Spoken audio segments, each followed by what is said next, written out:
یک قصه تاریخی براتون کنم و با انشالله دعا میکنیم.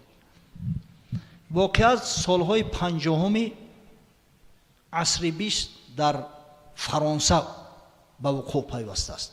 فرانسه شنمی فرانسیای امروزه. یک مرد مسلمان، یک حاجی با نام حاجی ابراهیم در شهر پاریس یک دکان بقالی داشته است. همون مردم همون محله از همونجا خرید میکردن شیر، روغن، شکر و آرد و مقصد اشیای زندگیشون. در همون محله یک عائله یهودی زندگی میکرده است. یک پسر داشتیم با نام جادش اگر با زبان خودمون با زبان عربی و زبان اسلامی بگیریم یهود میشود. اکو مردم اروپا جاد میگن میره. ای اودا میگن که روسا این نام است، اسمی خاصه. بچه که 7 ساله هر صبح می اومده است از دکان حاجی اسماعیل شیر میخریده برای خونه شونه و همه هر سحر می اومده است موردی خوب یافته یا شکلات میگرفته در کیسهش میزده است میرفته. عادتش همین. با جای میدزدیده است یا شکلات همین کودک مردم قند دوست میداره شکلات. یا رو سراسیمتر میآید ای خواب خزوندیانش چشماشو شکیده دیگه نمیتونه شکلات دزدیده. در همون دهنی در شیرش حاجی ابراهیم مونده دست میگیره و خفا میگرده که حاجی صداش میکنه جاد میگه او شکلات نگرفتی این روز کو؟ میگه شما میدونه من شکلات میگیرم. من میگه 6-7 ماشین میدونم. میگرفته است میدیده است حاجی و تاکیدش نمیکرده است. با گفت چرا مرا من نکرده؟ گفت از من کردن تو چی فایده؟ اگر خداوند که تو را هدایت نکنه و این کاری بده بس نکنی اوخه اینجا معنت میکنه میره ایت دکان دیگر دزدی میکنی. گفت حاجی گفت من با شما وعده میتونم که دیگر دزدی نمیکنم ای دکان شما. گفت تو با من نه به خدا وعدته که اصلا دزدی نمیکنی. دزدی جنایت های.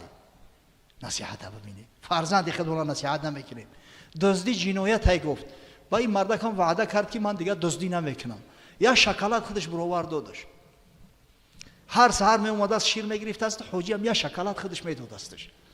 سالها میگذره اگه این رفیق شده است کودک شیرینی دادی جورا نمیشه وقتی. این مسافرها بهوده ای معرکو شکلاتو را در کیسه نمیزنن بیارن نواسو را بتن.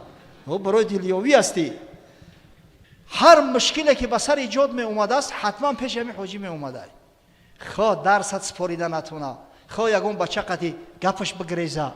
هر مشکلی در حیات می اومده است این حاجی را میگفته است یا لحظه صبر کن. یک کتاب داشته است کتاب باز میکنه چیزی میخونه و با یا مصلحت میته.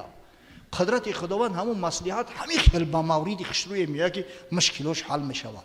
در ذهن جاد علاقه مستور شده علاقه جا گرفته است که حاجی یک کتاب سحرناک داره. سالها میگذره این جاد مکتب خلاص میکنه. یهودی ها عادتا بسیار اعلی خوانند در مکتب بسیار زیرکن. بعد ختم کردن این مکتب داکومنت را در گاروارد میسپاره. این گاروارد یک مکتب عالی است در شهر بوستون امریکا. یکی از بگیم مکاتب عالی از همه با قدرترین پرستیژنی ترین حساب میخوره. حتی یک گپ است که میگن کسی گاروارد ختم کرد اتوماتیک که الان میلیونر میبروید. او برای در هر فرما کارش میگیرن. این جا در همونجا داخل میشود. 2 سال پای در پای همونجا به دست. بعد 2 سال به خونهشون پاریس میآید خبرگیری. نزد دوستش ابراهیم میآید خبرگیری که دوستی من چه حال داشته باشه. میآید که در دکان پسر ابراهیم شیشته است. وقتی از ابراهیم پرسان میشود پسرش میگه که خدا رحمتش کنه. دعوت خدا را لبیک گفت رفت. زیق میشود جاد. میگن که برای شما یک چی وصیت کرده است. یک لحظه صبر کنی وزی وصیت چه میرسونم. این وصیت رسوندن واجبه. امر میکنه از خونش میروند یا دیپلمات میورن. دیپلمات هم میدونه نه سونکای مخصوص برای نمی کتابگیری و برای پولگیری میورن. دیپلمات هم میتنش خونه میوره جاد. دیپلمات هم میکشویا همون کتابی سحرناک. همون کتابی که حاجی میخواند و مشکلایی را حل میکرد باز میکنه خونده نمیتونه. خطی لاتینی نیست. یک رفیقی مراکشی داشته است. نزد همون میروه که همین حاجی رحمتی برای من کتاب مونده است. خوبی چی کتابه؟ میگیره میکشویش میگه قرآن. جاد میگه نماجد بید و نخود در قرآن مشکلای من نوشتگی باشه. سودا میگه در قرآن مشکلات تمام زندگی و حیات و ممات نوشتگی های، مشکلات کائنات همش در قرآن است. جمیع العلم فی القرآن لکن تقاصر عنه افهام الرجال. تمام علوم در قرآن هست، عقل انسانان هم میگیره. یک چیزی را کفش کردن اگر کشف شد، بعد دیگه میگن سبحان الله اوی در قرآن بود است کو. انسان خاصیتش همی است.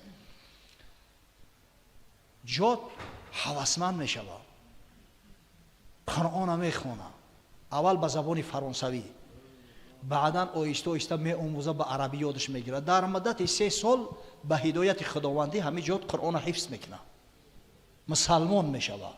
این جای افسانه گویی نیست، اصلا مسجد جای افسانه نیست. این آدم دکتر جادالله قرآنی نام داره. سال 2000 جایزه شاه فیصل در همین دکتر جادالله قرآنی دادگیان. با از همه خدمت کرده ترین در اسلام همین جایزه سپاریده میشه. این مثل جایزه اسکار است. آن همین دکتر سال 2000 سزاوار یعنی همین جایزه شد است برادران. وقتی مسلمان شد همین یهودی بچه نامش جادالله ماندن و از بس که قرآن در 3 سال حفظ کرد جادالله قرآنیش میگن. با شرافت دعوت دکتر جادالله قرآنی 6000 نفر در فرانسه دین اسلام قبول کردند.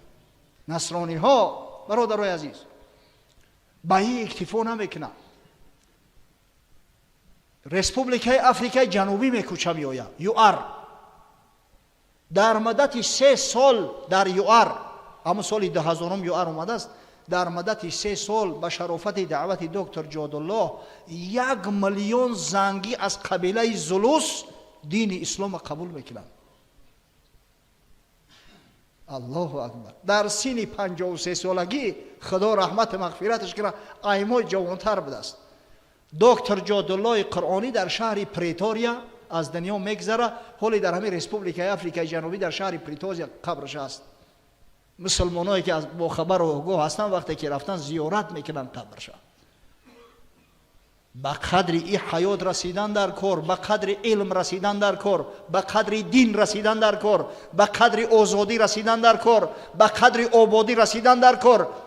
قدر شناسیش چی است؟ عبادت خدا، اصلاح خاندان، اصلاح جامعه.